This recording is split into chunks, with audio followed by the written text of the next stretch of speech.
Welcome back to another nature. Welcome back to another nature reaction. Today we got the curious case of the capybara. Like always, we're not going to waste any time. We're just going to get right into this one, man.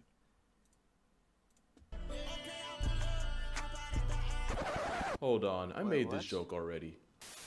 How you doing? Fantastic. I hope you have a good day. Hope you have a better week. I hope your month is full of successful days and a lot of great ventures. I hope you just come up, brother. You smell great. You smell great. Dude, what is happening already? Oh, the capybara. I One of the didn't even most know this thing was memeable a animals thing. to be added to Earth's roster. Almost entirely for their sheer positivity. And it's not like that fake positivity from animals like dolphins or performative activists on TikTok. Grief. Capybaras are legitimately Literally griefed. unproblematic, almost too much for their own good. The thing is, they have no reason to be like this. In fact, they have every excuse to Yeah, this shit is too loud, huh? be the exact 180. But Slightly. first, let's talk about what this aquatic stress ball is. It's a rodent, and pretty much a plus-size guinea pig since that's their closest relative, even though they're like 60 times heavier.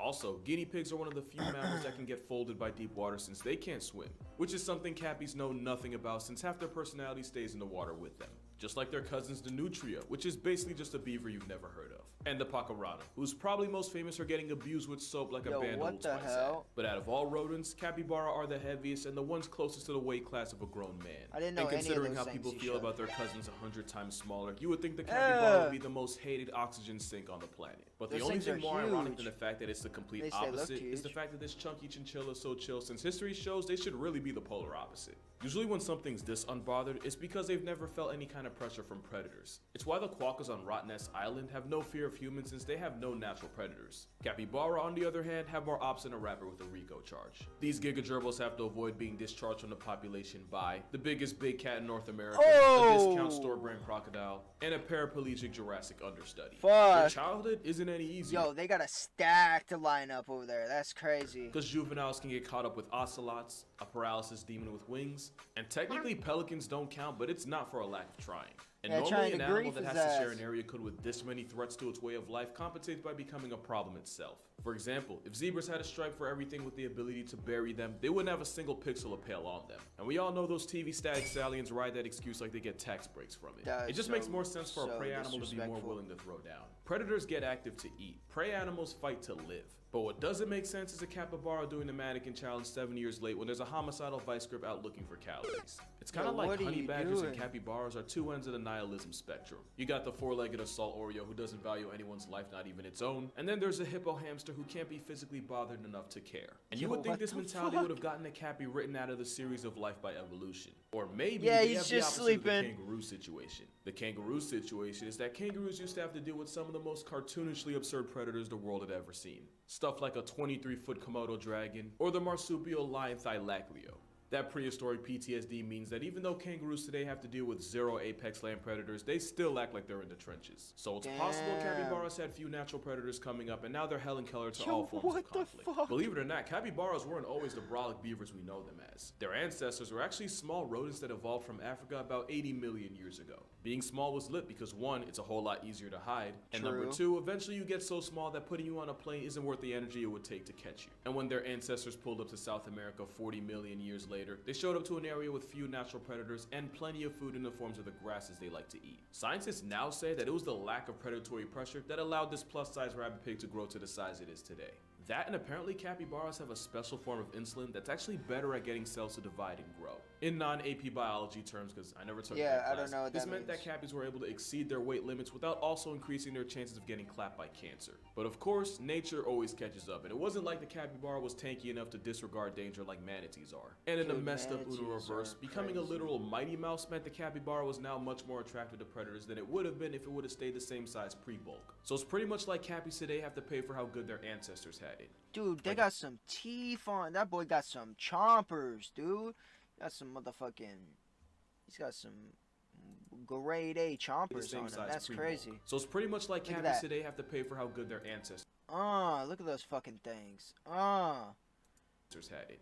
Like Gen Z. It's also possible that the capybara isn't as easygoing as memes wants you to think it is. They live in groups, and each group has a dominant alpha male who gets the most food and female validation, which can lead to a lot of Damn. infighting in the cappy clan. And no matter how hard the alpha male tries to flex, there's always going to be a few Who's the subordinates alpha? that get it in behind his back with his women. So even though the dominant alpha male lays more pipe than any single subordinate, a majority of the plumbing actually comes from the subordinates as a whole. The I wonder if the alpha is normally most of the time like the biggest one. females also get a say in the matter too, mostly because if a female ain't feeling a certain male, she dubs Probably, him by right? nosediving into the nearest body of water, where she can hold her what? breath for up to 5 minutes. There's actually a lot of drama That's in how the cabbie you get community down? if you pay attention long enough. It's definitely not like bonobos, who seem to have all social structure figured out, albeit for R-rated, definitely not safe for work reasons. That Okay. still doesn't explain why capybaras are so chill around animals not even in the same species. Like take Cheesecake, for example. Cheesecake was a capybara who was rescued and sent to live in a refuge for neglected and abused animals. But since she Okay. was only a baby at the time, she spent a lot of time living with the sanctuary's founder alongside her many dogs. And in typical cappy fashion, Cheesecake became one of the dogs, eating, sleeping, playing, and pretty much doing Dude, everything that is else sick in as between. fuck, man. Eventually, she You would be can't promoted deny to the de that's sick. facto foster mom for any abandoned puppies coming through the sanctuary. She would regularly adopt a family of abandoned puppies and raise them like her own blood. She would even discipline her pups if they ever got too out of line. Cheesecake was basically a Mother Teresa for terriers and any other orphan pups. Those weren't the only animals she adopted in her time, but there's actually a really good reason why Look at the capybaras turtle are the just best chilling. rodents to leave your children with. The And why turtle they're the just polar chilling opposite there. of Chuck E. Cheese. Something about that cheddar feed never Yeah. really sat right with me. Capybaras do this thing called Really alloparenting, where the adults take turns watching over the babies in a group in this kind of like revolving daycare system. Why do they look so small here? I thought these things were big.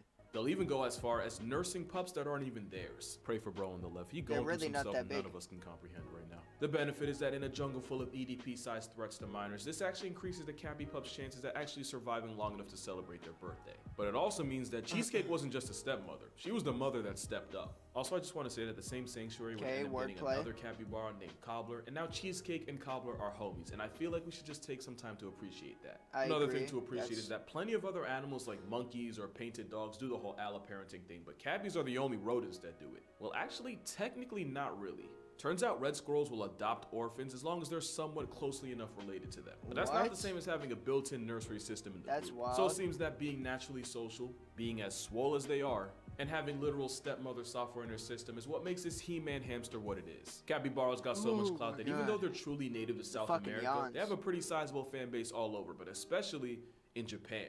Why Japan? Well, it all started in the Izu Shaboten Zoo in 1982. A worker was cleaning out an enclosure with hot water when he turned around and realized that all the capybara were huddled around a warm puddle that had formed. The worker said bet, or whatever the equivalent in Japanese would be, and ever Okay. since the Izu Shaboten Zoo would create these traditional hot yuzu baths for the water-loving hippo hamsters to enjoy. Which is the entire backstory as to how this video exists. And Dude, because that's whatever sick. capybara received, they give back tenfold, these videos going viral single-handedly brought in thousands, hundreds of thousands, and even millions of yen in revenue, all from people wanting to see them. Meaning it is scientifically proven, 100% non-refutable, that capybaras are good for the economy. If your country's currently in a recession, think to the last time you saw a capybara hot tub party. If you can't remember True, them, I've never I think seen you one. found your problem. We don't need stimulus I've checks. never We need seen more one. happy cabbies per capita. That's why there are entire websites dedicated to finding the closest capybara in your area. So if I ever post a picture of me and a capybara with no Dude, context, what? this is the context. Capybaras are such an unlimited serotonin hack that naturally people are gonna ask if they're good pets. And my answer is, yeah, they'd probably be good pets. Question is, would you be a good owner? Here's why you probably wouldn't. One is that they poop. A lot. They kind of have the panda problem where they eat things that don't give them a whole lot back, so to compensate they eat a whole lot more of it. Which means they seem to drop deuces at will. You might not get to notice just how much because capybara also take part in coprophagia, which in NICE 2023 YouTube guidelines terms means to eat food twice to get all the nutrients out of it. And if you can handle watching this infinite food glitch in action, there's the fact that you have to feed them in the first place. Dude, Remember, I'm we're talking out, about dog. a gerbil that can weigh as much as you. But you're not just feeding Woo! one cappy. Since they're social animals that don't do well alone, you'd have to adopt a buddy for him or even another one after that. Cause two's company, Dang. but three's a party. And no Yeah, you have self-respecting to get cappy would three. hop out at the after party with an entourage of one. All jokes True. aside, that same logic is why Switzerland considers a guinea pig a victim of abuse if it has to live alone. It's really not that different for a guinea pig. Guinea pig.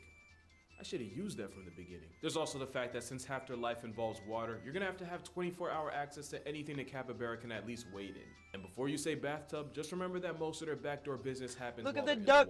water, so Dude, ducks are sick. I would love to get ducks. you Ducks might are want to fire. rethink that. But the best reason why you might want to hold off on adopting a walking coconut, it's still a wild animal. Don't let the memes get it twisted. Despite Yeah, all the very hype, they're true. still very much capable of inflicting violence when they want to. I'm just gonna stick with my annoying cat, personally. or when they feel like they need to. And I'm gonna just say, it's real cute until you get it mad and you realize you now have a 150-pound rodent with an overbite. Oh, so they are big. Fact, 150 2005, pounds. a That thing's big capybara as in a shit. Japanese zoo murked a spider monkey that was That's standing bigger in his than me, pool by dog. grabbing it by the neck. So if you're considering adopting a biting, pooping, eating machine, you might be better off just having kids, because only one of them can give you tax credits. Or you can just move to Tigre, Argentina, because the South American city has been taken over. And when I say taken over, I mean that in the most passive way possible. With fires and an unusually cold winter killing their food supply, the Capi clan seen the spawn en masse inside the Argentinian gated community. They quite literally They pulled just up. roam the upside, streets. free lawn control. The downside That's is these sick. deer rabbits marrying the problems of the two animals in one package. They destroy gardens and leave behind Hershey kisses, while also becoming a danger to everyone on the road. There have also been reports of capybara running fades with pet dogs. Oh, Although, to be hell fair, the no. dogs probably started it.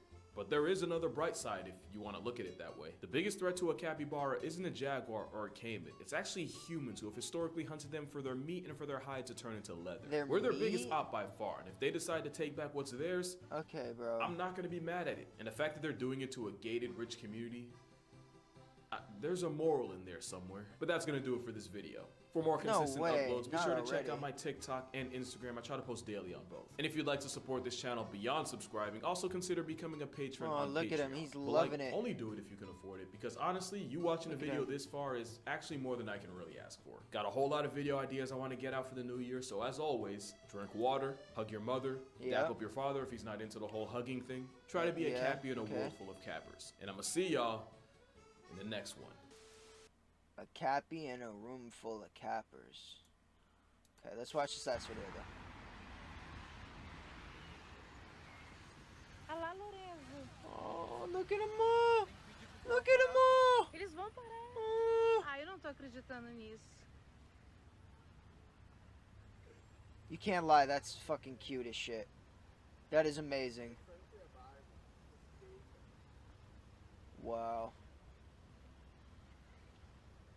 Absolutely amazing. God damn.